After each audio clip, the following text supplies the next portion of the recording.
Love, courage, and sacrifice. These are words we often associate with heroes in history. But what if I told you that some of the greatest fighters for African freedom were not men in armor, but women with unshakable hearts? From Ghana to Zimbabwe, from Nigeria to South Africa, 6 extraordinary Black African women stood tall against oppression and colonial rule. They weren't perfect, they weren't invincible, but they were unstoppable. Their stories are not just history lessons, they are timeless reminders that true freedom demands everything, even when the world stands against you. Today, we journey through their lives, their struggles, and their triumphs. The first name on this journey is Ja Asantewaa, the Queen Mother of the Ashanti Kingdom in Ghana. When the British Empire came for the sacred golden stula symbol of Ashanti power, her people hesitated. Men who had led battles before stood in silence. But Ja Asantewaa rose. She looked at them and said, "If the men will not fight, then the women will. I shall call upon my fellow women, and we will fight till the last drop of blood." Imagine that moment. A woman, dressed not in battle armor but in the dignity of her people, declaring war against the most powerful empire of her time. Though the Ashanti eventually fell, her spirit of defiance has never died. Even today, her courage is honored as the spirit of resistance. She proved that leadership is not about gender, it's about strength, vision, and sacrifice. From Ghana, our story moves to Nigeria, where another fearless woman rose to fight injustice. Her name was Funmilayo Ransome Kuti, a teacher, reformer, and political activist. At a time when women's voices were dismissed, Funmilayo became the loudest of them all.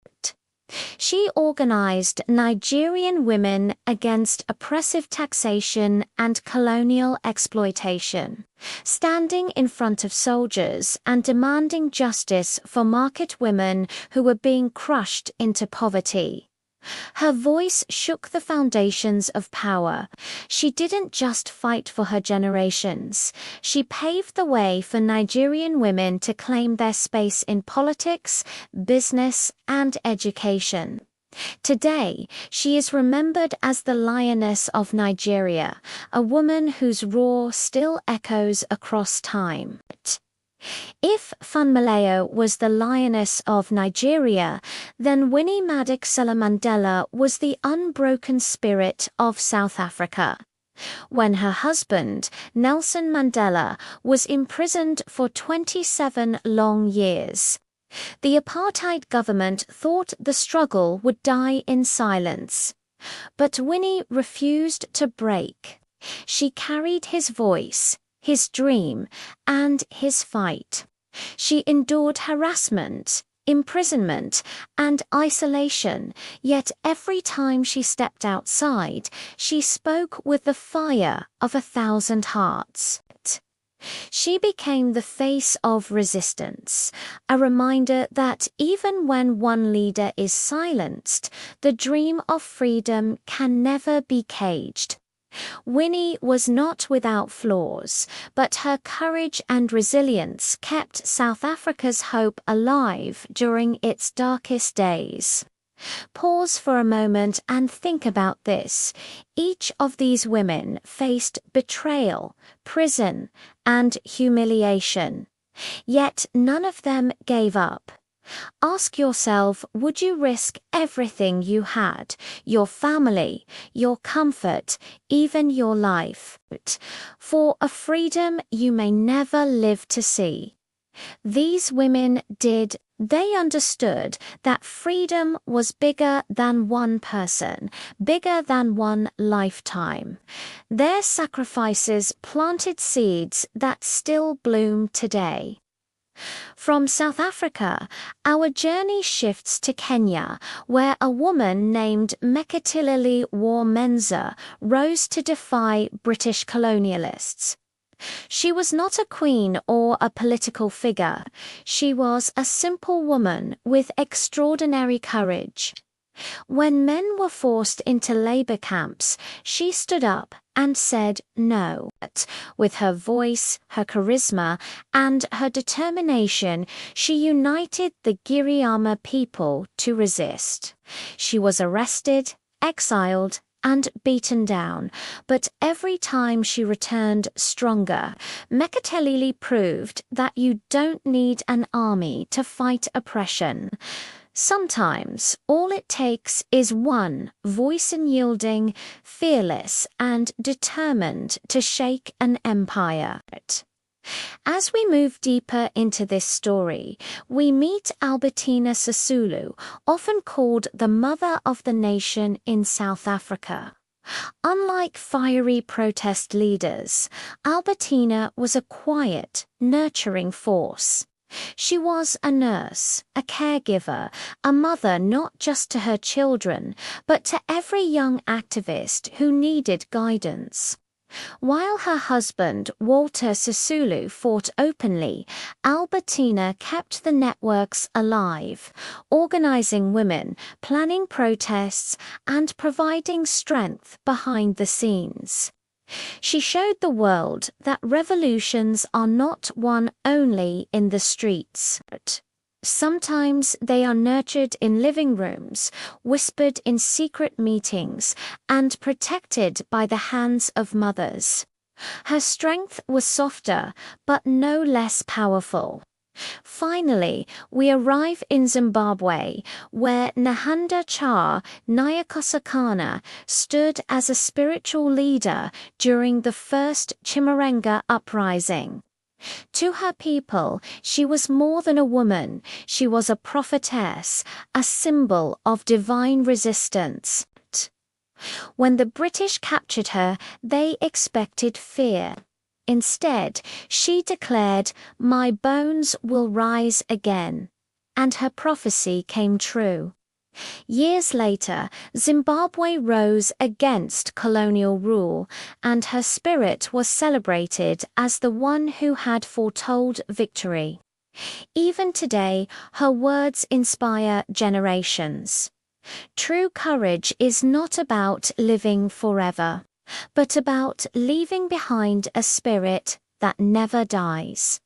6 women, 6 stories, 6 legacies of fire, strength, and sacrifice. Ya Asantewa, Funmilayo, Ransom Kuti, Winnie Mandela, Mekatilili War-Menza, Albertina Sisulu, and Nahanda Cha Nyakosakana. They were more than mothers, more than wives, more than daughters. They were warriors of freedom who understood that silence was not an option and fear was not a destiny. Their lives remind us that the fight for justice is never easy, but it is always worth it. And so, I ask you, which of these women inspired you the most? Whose story touched your heart? Comment below and let their legacy live on, because these are not just African stories, these are human stories. Stories of resilience, of sacrifice, of unbreakable love for freedom. And if you listen closely, their voices are still whispering today. Freedom is never free, is earned, fought for, and defended, often by the most unlikely heroes. History has never been kind to women who dared to challenge power. Their voices were silenced, their names erased, and their sacrifices buried beneath the triumphs of men. But in Africa's struggle for freedom, there were women whose fire burned so brightly that not even centuries of silence could extinguish it. We uncovered their bravery. Now, in this second chapter, we dive deeper into the suspense of their journeys, the betrayals, the choices, and the resilience that transformed them into timeless legends. The story of Ja Asantewa of Ghana reminds us that even in exile, a leader's spirit never dies. After rallying her people to defend the golden store, very soul of the Ashanti kingdom, she was captured and shipped across the ocean to the Seychelles. There, in isolation, Ja Asantewa, dressed in her elegant modern robes, paced the quiet floors of her exile home, her eyes fixed on the horizon.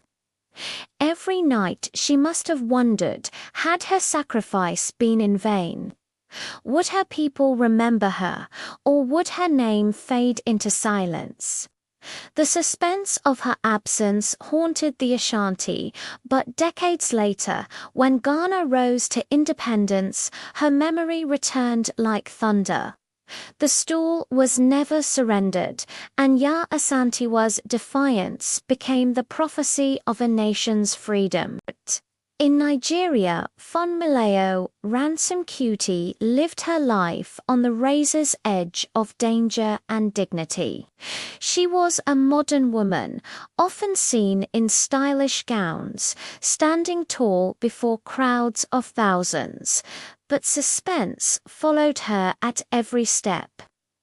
Colonial officers feared her influence, while even her fellow countrymen sometimes turned against her.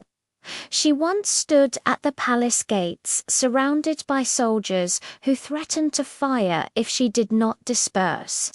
But instead of fear, she answered with courage, lifting her chin and declaring, "You will not silence us today." The rifles lowered. The crowd erupted. That single act of defiance shifted the balance of power. But what made her story more intriguing was the legacy she left behind her son, Fela Kuti, whose revolutionary music carried the fire of his mother's rebellion. The suspense of her fight lived on in his lyrics, echoing across Africa and the world. South Africa's battle introduced us to Winnie Madikizela Mandela, a woman both feared and admired. While Nelson Mandela remained locked behind prison bars, Winnie wore her tailored modern suits and headscarves like armor. Every knock at her door could mean arrest. Every phone call was tapped. The suspense of her life was unbearably. She walked through it like a warrior. She became the voice of millions, telling the world that apartheid would fall.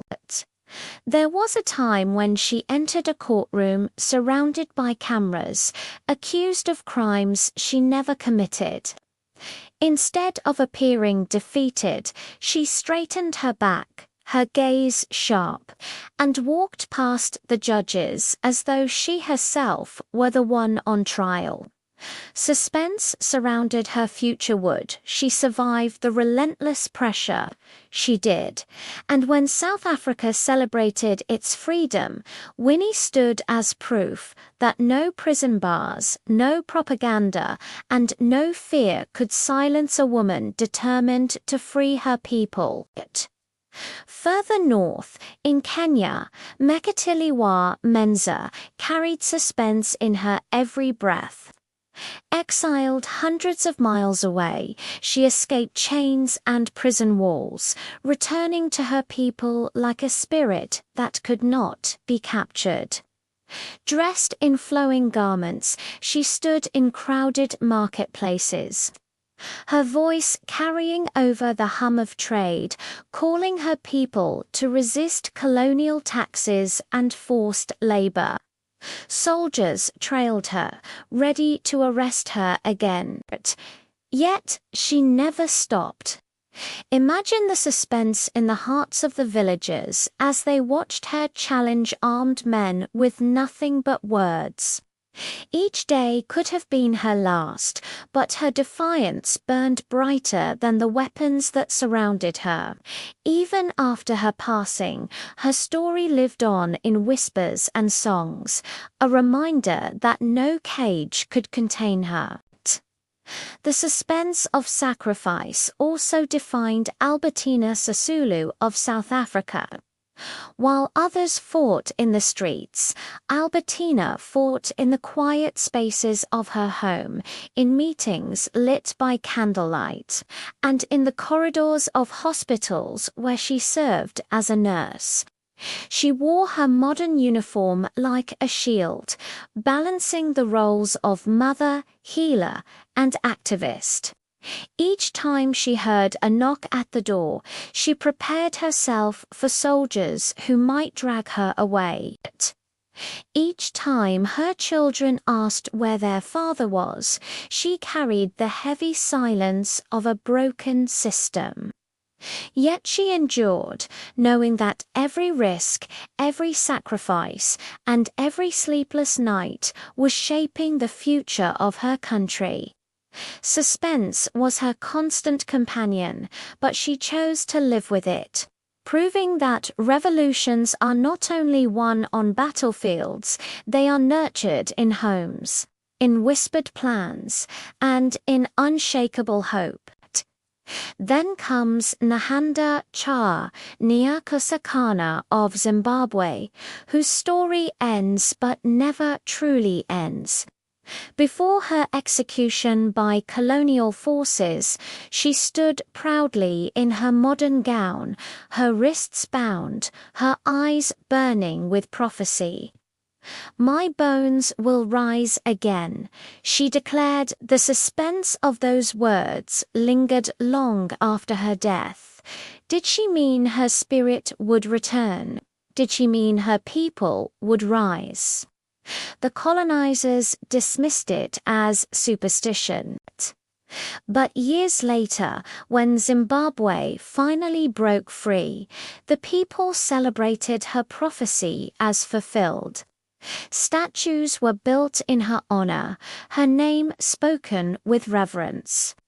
The suspense of her final words had carried across generations, transforming despair into determination and silence into victory. These women were not just fighters, they were symbols of suspense itself. They lived lives balanced on the edge of danger, betrayal, and impossible choices. Yet, instead of collapsing, they turned suspense into strength. They understood that freedom was not gifted, it was earned through sleepless nights, through endless risks, and through the kind of courage that defies even death. And so, as we close this chapter, we must ask ourselves, what would we have done in their place? Could we stand against armies with nothing but our voices? Could we face exile, betrayal, and fear without breaking? These Black African women did, and that is why their names must never be erased.